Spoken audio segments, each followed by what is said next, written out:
그 다음에 병이 갑에게 책임을 묻기 위해서는, 자, 병이 갑에게 책임을 묻기 위해서는 선의이고 무과실해야 된다. 맞네. 마지막으로 이 사람이 유권대리 주장하면 판사는 재판한다, 재판하지 말아야 된다. 이건 뭐 이거 틀리면 절대 안 되지. 표현대리의 주장이 포함되어 있다고 볼 수는 없다. 그 다음에 표현대리가 나오면 표현대리든 협의의 무권대리든 공통점이 어차피 무권대리이므로 본인은 추인할 수 있다. 그래서 47번 봤더니 47번은 거의 맞췄네. 82% 적중률. 그럼 여기에 소담이 더 들어갔겠구만. 그렇지. 그래서 표현대리와 협의의 무권대리 차이 아시겠죠? 그 다음에 이제 꼭 하나 나오는 게 이제 무효 취소에서 법정 추인 나온다고. 법정 추인. 그럼 법정 추인 나오면 취소권자와 상대방 이렇게 나올 텐데, 취소권자와 상대방의 법정 추인을 애워본다. 후에 이의 없이 취소권자가 주고받은 것. 이게 주고받은 것이 법정 추인 아니야. 하여튼 제한 능력에서 벗어나야 되고, 아무런 말 없이 주거나 받은 것, 이거 찾아야 돼. 그럼 이제 을이, 갑이 을을 기망하여 그랬으니까 취소권자는 갑이요, 을이요, 여기서는? 을이 취소권자이고 갑이, 그럼 이제 을의 행동을 골라야지. 그래서 을이 갑으로부터 매매대금의 지급을 청구를 받았다가 이렇게 청구했다는 거지. 다 같이 이청경, 담양강. 이런 행위 중에서 청구는 누가 해야 돼요? 취소권자가 해야지. 근데 요것들 주의하시라고. 을이 갑으로부터 매매대금의 지급을 청구받았다. 그럼 받아 넣은 거요? 듣기만 한 거요? 여기는 듣기만 했지. 준 게 아니야. 주고받은 거. 갑이 을에 대한 대금 채권을, 이제 갑이 양도 애워버려. 상청량. 상청량은 법추? 상대방이 청구나 양도 물론 상대방 행위 자체는 법추 아니야. 근데 많이 나오는 게 상청량을 물어보지. 그래서 상청량은 법추? 아니다. 이게 상청량이네. 법추 아니다. 그다음 벗어난 을이 후에 이의 없이 갑에 대한 채무 승인. 여기 채무 승인은 이청경, 담양강 주고받은 것이요? 아니야. 채무 승인은 여기다 써요. 주고받은 것 아님 이렇게.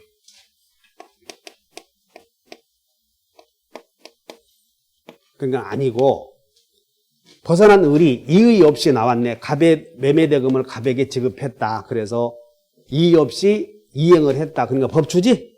그래서 이것이 법추고, 그 다음에 여기 맨날 나오는 게 취소를 통해서 그 얘기는 취소한다는 거야, 안 한다는 거야? 여기는 취소를 통해서, 그러니까 취소했다는 얘기지, 이런 게. 취소했다. 그럼 취소했다. 그러면 여기에 취득하게 될, 자, 여기 봐. 여러분들이 취소를 하면 취소권자에게 생기는 권리가 소유자가 되니까. 자, 여기 봐요. 소유자는 무효등기 명의인에게 무엇이 생겨? 물, 부, 손 생기는 거예요, 이렇게. 그러면 계약금 반환 청구권이 부당이득이거든. 그럼 부당이득 청구권을 양도했다는 것은 취소한다, 안 한다? 한다는 얘기잖아, 이런 게. 요거 주의하시면 돼. 정답이, 여러분들이 요걸 가지고 완전히 이해해봐. 더 보려고 하지 말고 다른 거. 그래서 보니까 48번은 68%가 맞췄네. 68%. 그래서 요건 한 문제 나오니까 이걸 가지고 틀려버리면 절대 안 돼. 그리고 틀려버리고 이거 틀리면서 무슨 특강 듣겠다고 하면 그 자세가 아니야, 그런 거. 왜? 이미 다 알고 있는 것들을 틀리니까 여러분들이 더 내가 왜 이걸 틀렸는지 이해해야지, 틀렸던 사람들은. 자, 여러분들 후에 이의 없이 주고받은 것, 이런 생각을 하면 돼. 후에 이의 없이 주고받은 것, 이렇게.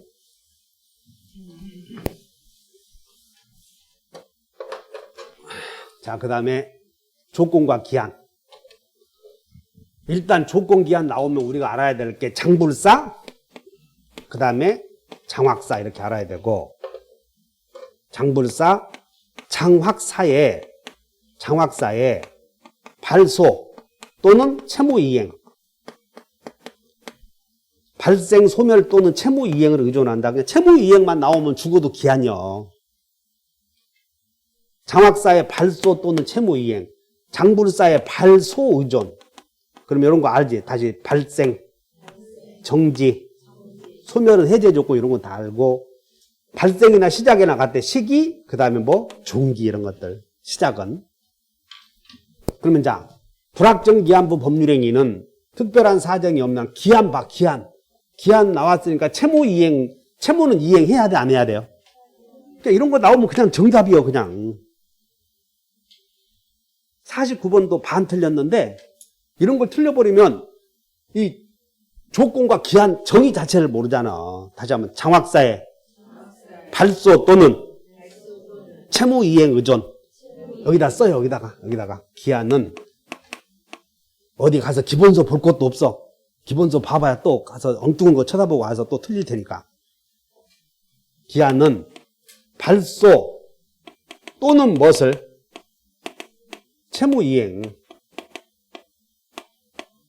발소 또는 채무 이행을 장불사의 의존이다. 장확사의 의존이다.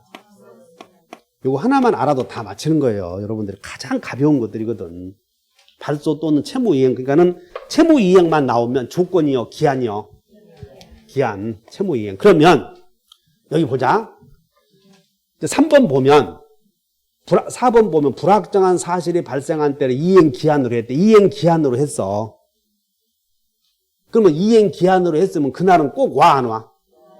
그 사실의 발생이 불가능하게 된 경우에도 기한은 도래한 것으로 봐야 한다. 이렇게 해야지.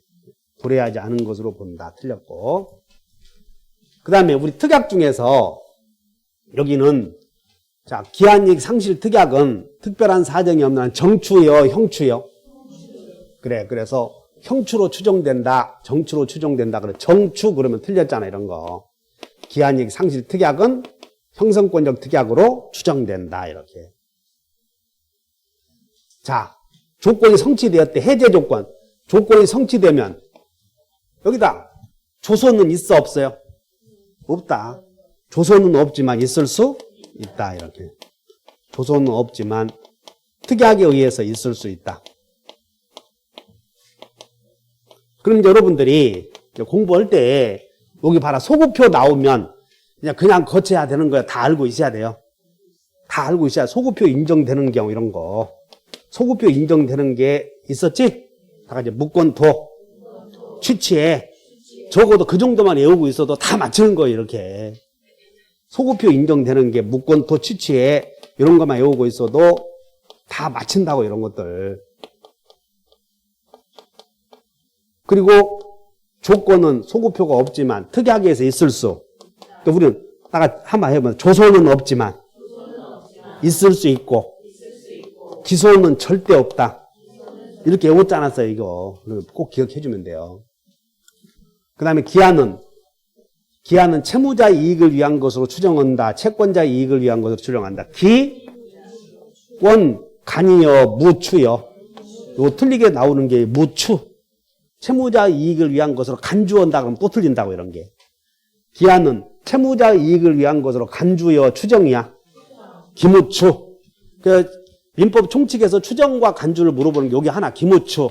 그 다음에 비리인이 본인을 위한 것임을 표시하지 않은 의사표시는 본인을 위한 것으로 본다, 추정한다. 비리인 자신을 위한 것으로 본다. 거기서 추정과 간주를 물어보는 게 두 개. 다시 형추, 기무추. 본다. 대리에서는 본인을 위한 것임을 표시하지 않은 의사표시는 자기 자신을 위한 것으로 본다. 이렇게. 그래서 49번은 반 맞췄네. 반. 젠장. 아, 이런 것들 나오면 이거 어려운 거 아니거든, 이거. 그러니까 이런 것들 틀리면 내가 머리가 띵 해서 이거 지금까지 강의했던 내용을 내가 강의를 잘 못했나 해서 참 미안한 생각이 들어. 물권법에서는 등기가 들어가니까 조금 복잡해지지. 그래서 을은 갑소유 X 토지에 대해서 서류를 위조해서 자기 명의로 등기를 마친 후, 자, 을이 이렇게 해서 갑의 토지를 이렇게 을에게 등기 마친 후 병에게 팔아서 이렇게 팔았다. 그러면 이게 무효등기니까 갑은 을과 병을 상대로 등기 말소를 청구할 수 있겠지. 1번. 을의 등기가 무효인 이게 이중 등기부가 X 등기부도 있고 Y 등기부도 있을 때 이게 무효인 등기부가 두 개 개설되는 이게 후등기야, 후등기. 그러면 자, 무효인, 이주